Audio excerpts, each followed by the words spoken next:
Welcome to the Explainer. Today, we're going to tackle a type of algebraic puzzle that might look a little intimidating at first, but is actually incredibly powerful. We're talking about the rational equation. Here's the game plan. We're going to break this down into 4 simple parts. First, we'll get a handle on the challenge itself. Second, we'll learn the master key to solve them. Third, we'll uncover a hidden trap you've got to watch out for. And finally, we'll put it all to work. Okay, let's dive right in. What is it that makes these equations a special kind of challenge? This is it. This is the central question. Normally, a variable can be pretty much any number we want, but the second you put that variable in the denominator, one of the biggest rules in all of math comes into play. You can never, ever, ever divide by 0. And that one simple rule, well, it changes everything. And that right there is our official definition. The moment you spot a variable hanging out in the bottom of a fraction inside an equation, boom, you know you're dealing with a rational equation. Now, this is a really important distinction. Think of an expression like a mathematical phrase. You can clean it up, you can simplify it, but you can't really solve it.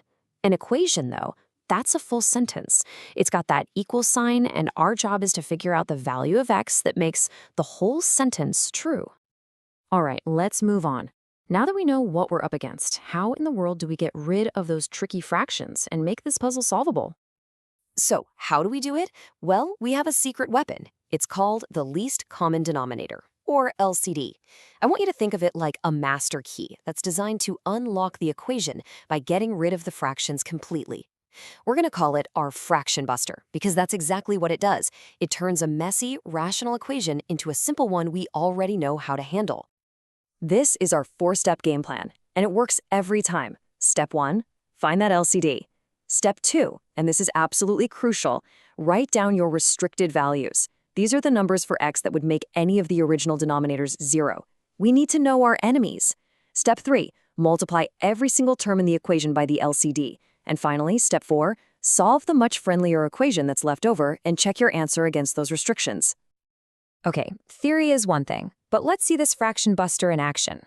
This problem looks a little hairy with those different denominators, but our process is going to make it easy.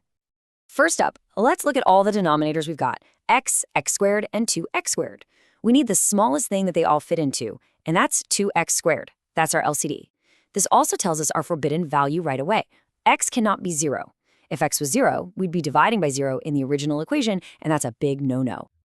And now we deploy the fraction buster. We're going to multiply the entire equation, every single piece on both sides, by our LCD, which is 2x squared. And this is the magic. Check it out.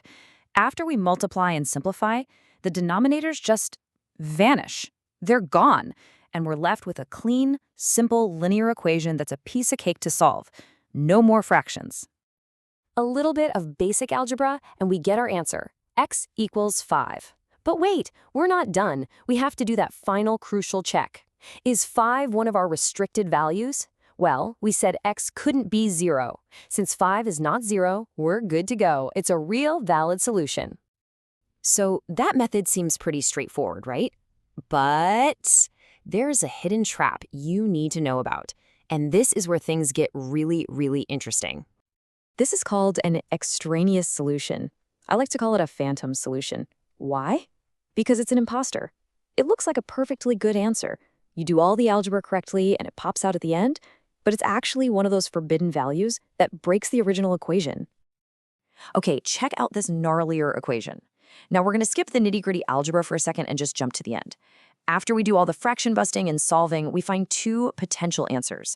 X equals -1/2 and x equals 5. And I'm using that word potential for a very good reason. This is the critical question you have to ask yourself at the end of every single one of these problems. Are these solutions for real, or could one of them be a phantom in disguise?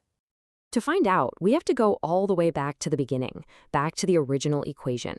We look at those original denominators. The first one tells us x can't be -13. And the second one tells us very clearly that x cannot be 5. And there it is. Ding, ding, ding. One of our answers, x equals 5, is on our restricted list. It's a phantom solution, so we have to throw it out. It's no good. That means this entire equation has only one true answer. X equals -1/2. You've always got to check for phantoms. So, now that we know the method and we know about the trap, let's see why any of this actually matters.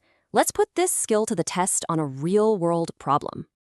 Yes, the classic work problem. You've probably seen these before. The key to cracking these is understanding that we can describe how much work each person does per hour, their rate, using rational expressions. The best way to start is to get organized. Let's make a table. We don't know how long it takes Joe, so we'll call that X hours.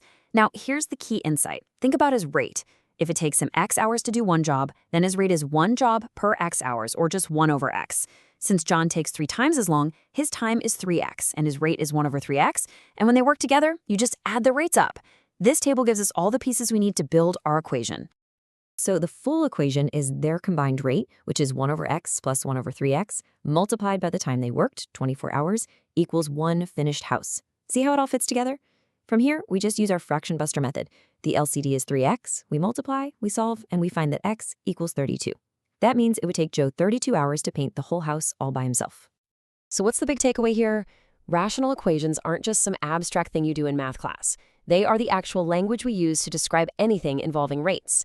Think about it. How fast people work, how quickly pipes can fill a swimming pool, even your average speed on a road trip. The next time you face a problem about speed or flow or efficiency, just remember the core idea. Convert it to a rate, and you'll have a puzzle you now know exactly how to solve.